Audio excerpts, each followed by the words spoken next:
Alright, check it out, guys. Got a new flash out here recently. That's what it is. quark123 squared. Uh, that is it.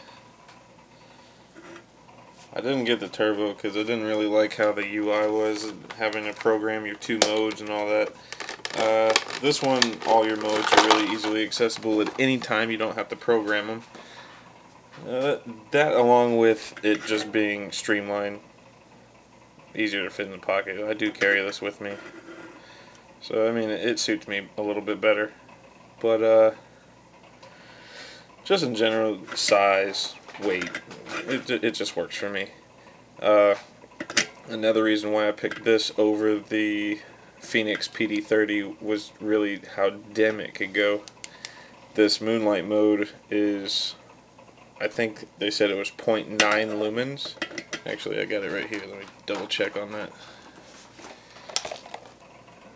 Yeah, 0.9 lumens on its lowest setting, which, that's it. There's like almost no light coming out of there. It's really dim, which actually, in reality, this is plenty. Like say, in the middle of the night, you wake up, you want to go get something to drink out of the fridge or whatever, anything. That actually lights up the whole room while your pupils are all dilated like that. It works out great. And then at the same time, if you do want more than that, you just soft tap it, and it just steadily gets brighter, all the way up to 200 lumens in its max brightness, which that's pretty substantial in something this small.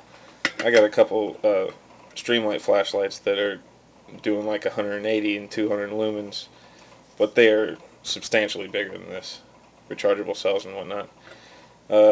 This one, if you couldn't tell by the name, takes two 123 CR123 batteries, which I find to be fantastic. The amount of power that these batteries are capable of actually releasing are just great. For those of you that are unfamiliar with that, you really shouldn't be. But that's a CR123. These are some cheap ones I got off of eBay for like 70 cents a piece. But they do the job. The flashlight also comes with a pair of 4.7's own CR123s. I don't see any difference in how much brightness the light actually produces on either of the battery. It makes no difference to me. As far as what I've read, the batteries actually do put out more power, but whatever.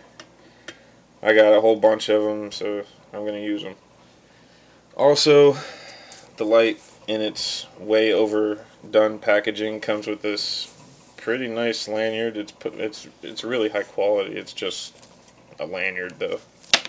Don't really need any explanation on what that is or how it works.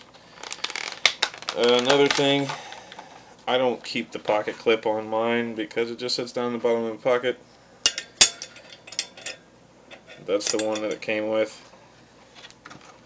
I was thinking about getting, they have a deeper carrying pocket clip out now that I've seen a couple videos on. It looks pretty interesting.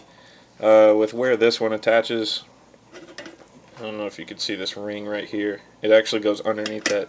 You loosen that up, and then this snaps down underneath it. Comes out of this little notch right here that you're probably not going to be able to see. Oh, there you go. Right there. And sits flat against this side, so it doesn't move, it doesn't spin around on the light like the Phoenix lights do. It's fine. The one I'm talking about for the deeper carry, actually, instead of it just going from this point down, it actually curves its way up almost to the edge of the top of this light, and then curves its way back down. So I mean, it drops the light way down into your pocket, which I like. I would prefer it, honestly, but it doesn't really make that big of a difference to me. Another thing I like is on this model, this is not the tactical model, this is the S2. I'm pretty sure it's the S2 version. Really the only difference between the S2 and the R5s that I've seen is color. This is a warmer color. That's what they call it, is warmer. It looks more like an incandescent light, like mag light or something. As far as the color of the light, it just puts out a lot more of that light. Also, they have a tactical model where the button sticks out a little bit more. It's supposed to be easier to get to. It's a button. It's easy to get to. As far as modes, that's my favorite part. Naturally, we have the moonlight mode. See if you can get this in a position. Okay, here we go. That's moonlight. 2, 3, and 4 different brightness modes just by soft tapping it. This is SOS. And I'm not doing that. The light is. That's SOS mode. Then you soft tap it one more time and you have beacon mode, which strobes at 200 lumens. Back to moonlight. And then here's the part that I like, where everything is just really easy to get to.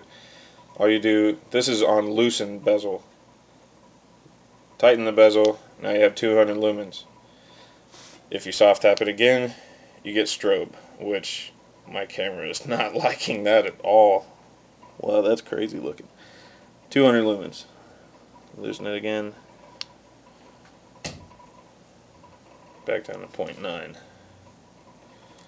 Very dim, but very useful.